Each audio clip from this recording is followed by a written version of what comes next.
कुचैली कर डाली। न्याय व्यवस्था भी रोती है, गुंडों के घर में सोती है।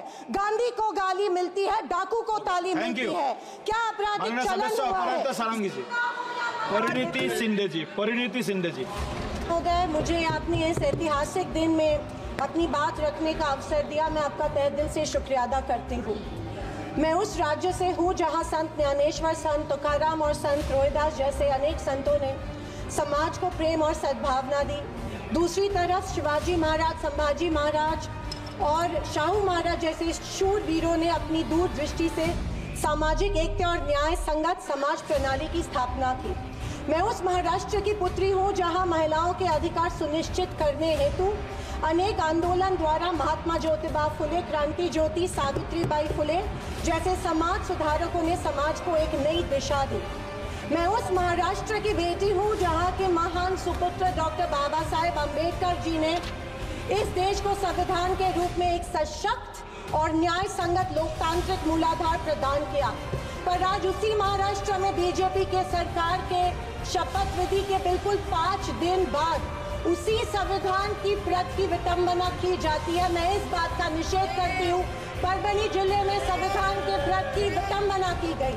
संविधान के हीरक महोत्सव के उपलक्ष्य में जब मेरे विचार रखने का मौका मुझे मिला तो मैं ये जरूर कहूंगी कि संविधान सिर्फ एक किताब या नियमों की एक संगति सूची नहीं है, बल्कि मेरी जान है संविधान, मेरी पहचान है संविधान और इस देश की आत्मा है संविधान। दूसरी तरफ आज़ादी के 50 साल बाद तक अपने तिरंगे को और संविधान को न मानने वाले सत्ता पक्ष के लोग इस देश की उसी आत्मा को कमजोर और खोखला करने की साजिश कर रहे हैं। इसी शुरुआत उसी दिन हो गई जिस दिन धर्मनिरपेक्षता, सेक्युलरिज्म जो संविधान का एक मूलभूत आधार स्तंभ है, उसी को लेके एक गाली या एक कलंक में रूपांतरित करने का प्रयत्न सत्ताधारियों द्वारा होने लगा है।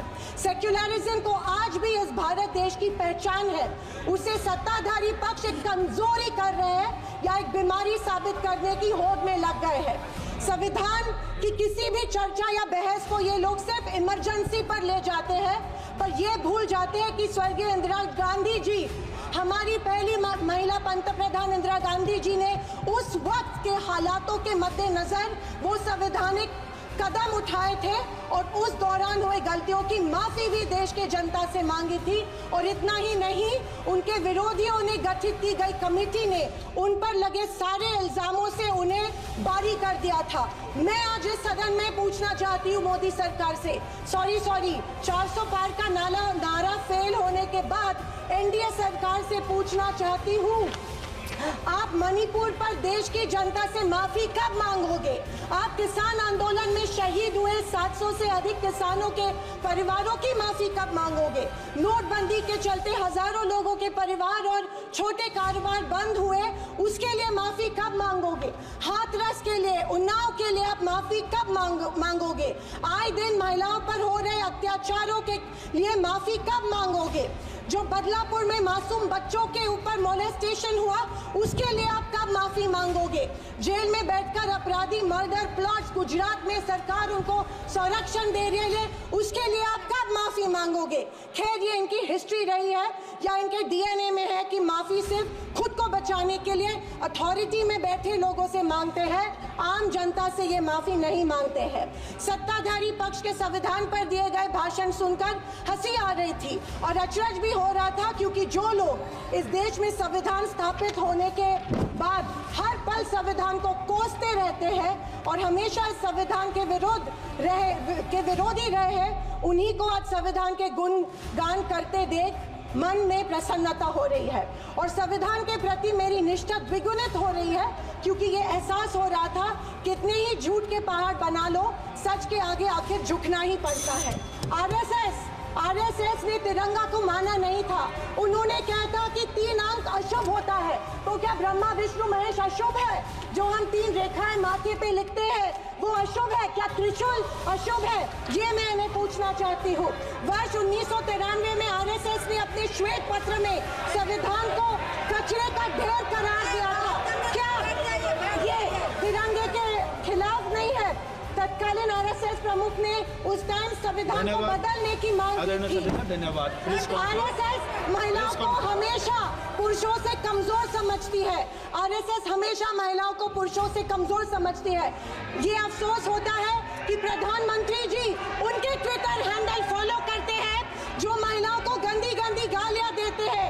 इस बात का अफसोस होता है कि प्रधानमंत्री हमारे देश के प्रधानमंत्री ये करते हैं। जनवरी 26, 2001 में इन्होंने तिरंगा माना और इतने सालों बाद तिरंगे को नागपुर में होस्ट किया। अध्यक्ष महोदय, मैं 2024 के लोकसभा इलेक्शन के बाद इन्हें एहसास हुआ कि संविधान को ज्यादा छेड़ेंगे तो सत्ता हाथ से निकल सकती है, इसीलिए अचानक संविधान के प्रति इनको प्यार उमड़ने लगा। अध्यक्ष महोदय, विशेष रूप से राजनाथ सिंह जी ने, मैं उनका सम्मान करती हूँ, बयान में जाने अनजाने आजादी के बाद से लेकर 2014 तक सारी कांग्रेस सरकारों को ऐसे सर्टिफिकेट दे दिया जिसे कोई झुठला नहीं सकता। उनके मुताबिक संविधान की बदौलत एक गरीब का बच्चा प्रधानमंत्री बना, लेकिन उसकी नींव सर 2 मिनट सर प्लीज। मैं आखिर में यही कहना चाहती हूँ, मैं भारत का, मैं कुछ पंक्तियाँ कहना चाहती हूँ। मैं भारत का संविधान हूँ, लाल किले से। अध्यक्ष महोदय, हिंदी की एक प्रसिद्ध कविता की कुछ पंक्तियों से। एक सेकंड, मैं भारत का संविधान हूँ, लाल किले से बोल रहा हूँ। मैंने तो समता सौंपी थी, तुमने फर्क व्यवस्था कर दी। मैंने न्याय व्यवस्था दी थी, तुमने नर्क व्यवस्था कर दी। हर मंजिल ठहरी कर डाली, गंगा भी मैली कर डाली। न्याय व्यवस्था भी रोती है, गुंडों के घर में सोती है। गांधी को गाली मिलती है, डाकू को ताली मिलती है। क्या आपराधिक चलन हुआ है?